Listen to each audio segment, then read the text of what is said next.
to talk about, and these are some interesting ones,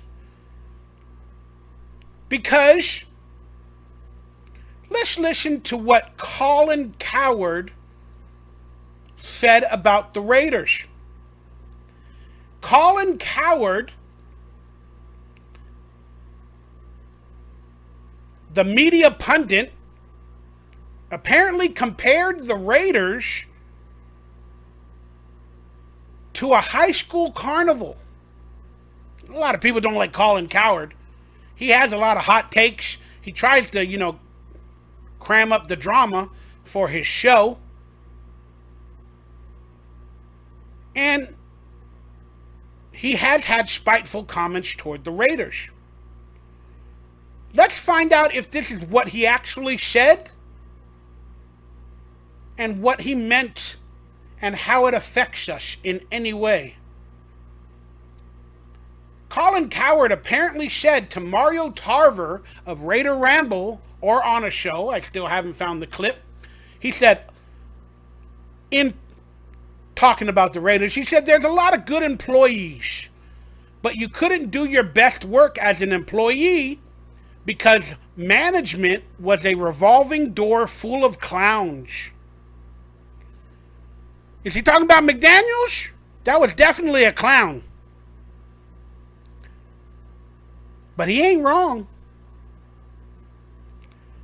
Because management was a revolving door full of clowns. There's only so much you can do. That's the Raiders.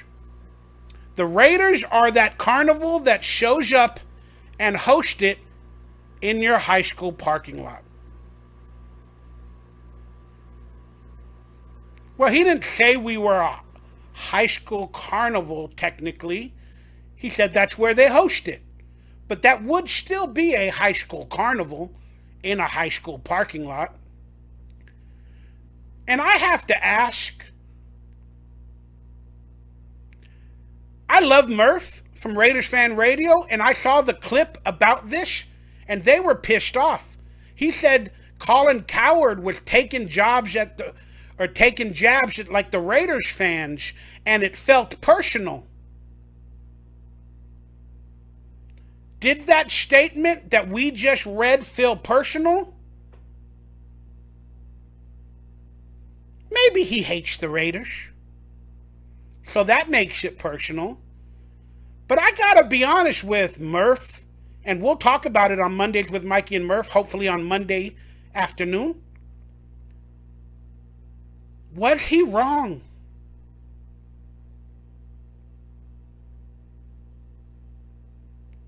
Was Colin Coward wrong? There's a lot of antics. There is a revolving door.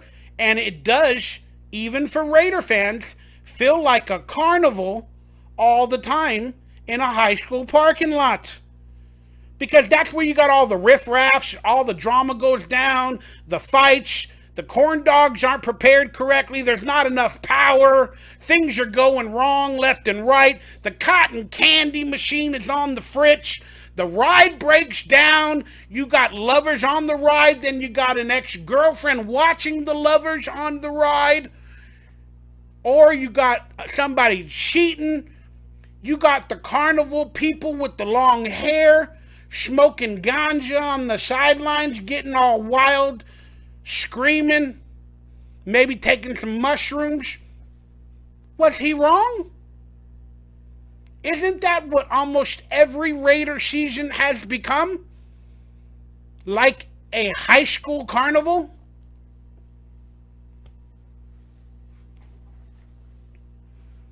I don't take it as personal.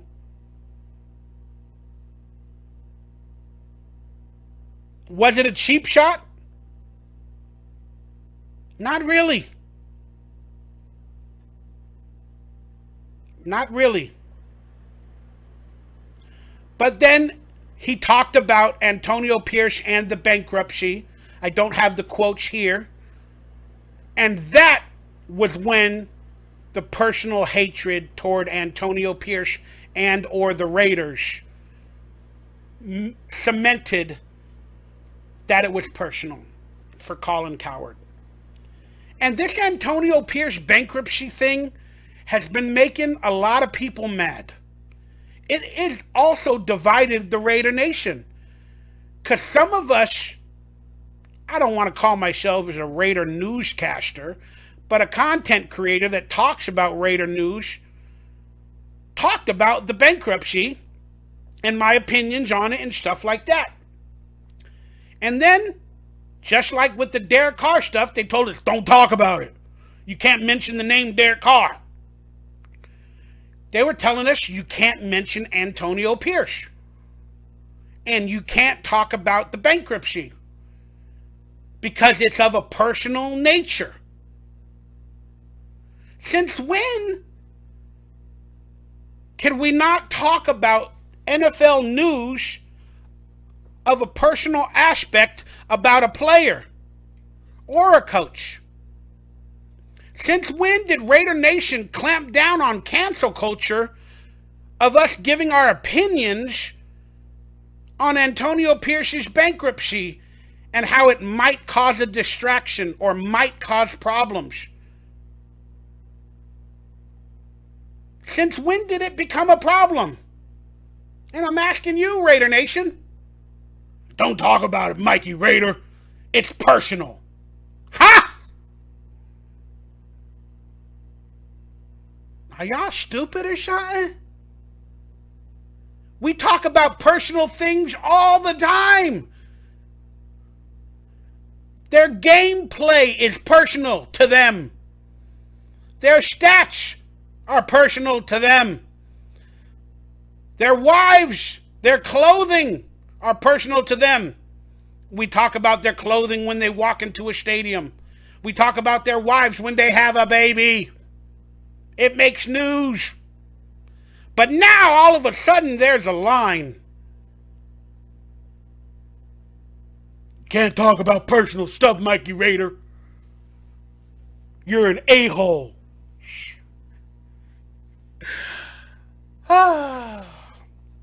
Like Forrest Gump said, are you stupid or something? NFL media reported on his bankruptcy. I talk about Raider situations. And I'm going to give my opinion on that one. And you can't tell me what to do.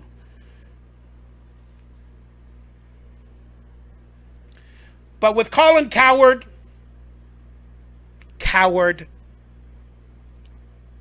he made it personal with personal attacks and verbiage toward Antonio Pierce.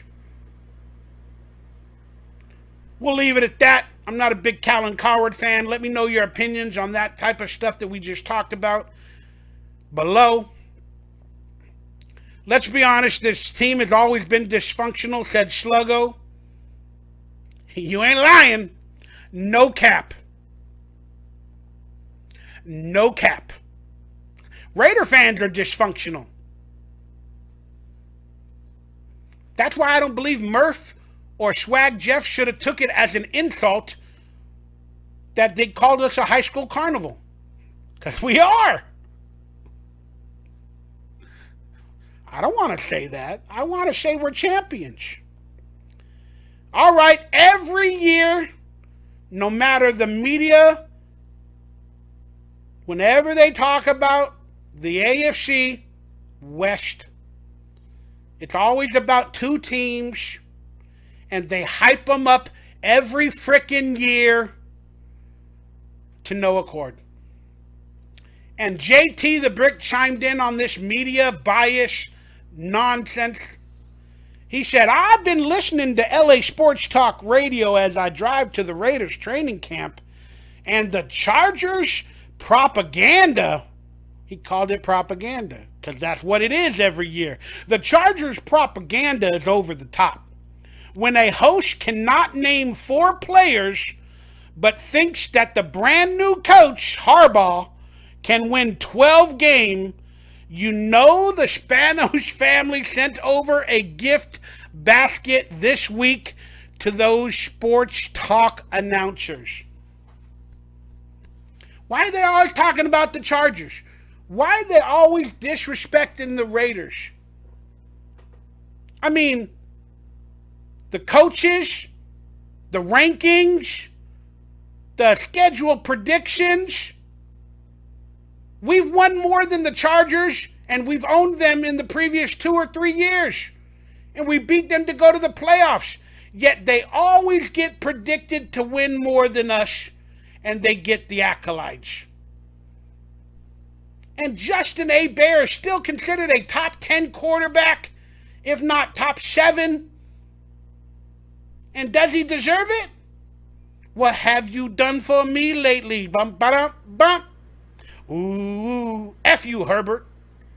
Let's look at the experts' schedule record predictions for the Raiders. Peep this out, y'all. The Chiefs in the AFC West on the upper left go 13-4. The Chargers, the LA Sports Radio, say they win 11 games, but according to this expert, I forgot who it was, US Today Sports, they said the Chargers win more than the Raiders with a brand new coach and go 9-8. And the Raiders barely win 6 games to go 6-11. I was reading predictions of 8-9. I was reading predictions of 9-7. Or however the math works out, 9-8. Up to a month ago. Now we're 6-11. They also ranked Antonio Pierce, our coach, 28th in the league. When he won more games with the team being an interim than some of the coaches that are highly ranked above him this year. He literally won more games than some of the coaches that are higher ranked than him this year.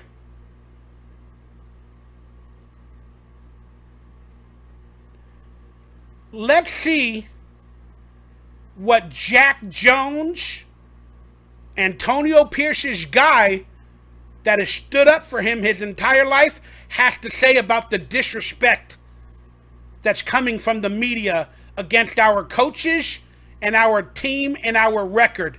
And let's listen to Jack Jones lay it all on the line, and he points out the Raider fucking way. Jack Jones is buying in, y'all. I set a fire under me. We're going to show everybody 6-11 is crazy. Yep. I mean, I'm going to get beat 11 times throughout the year. I mean, I'm going to lose more than I win, and I don't like that. That's not who we are. That's not why we working. That's not why we here. And we going to step up, and we going to show why. Him being ranked.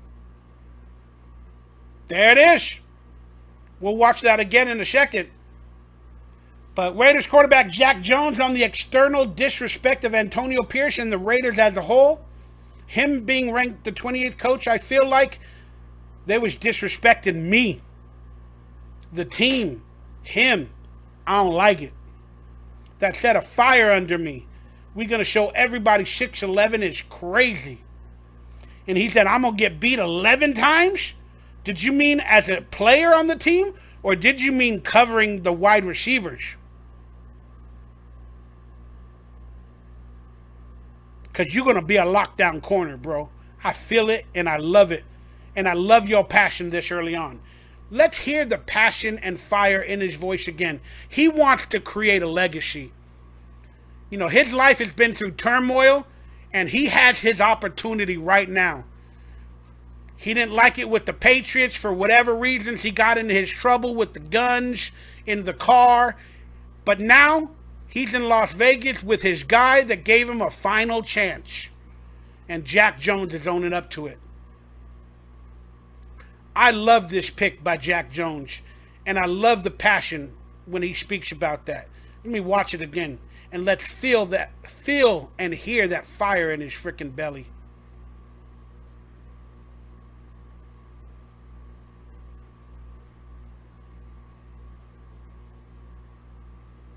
Come on, why can't we hear it?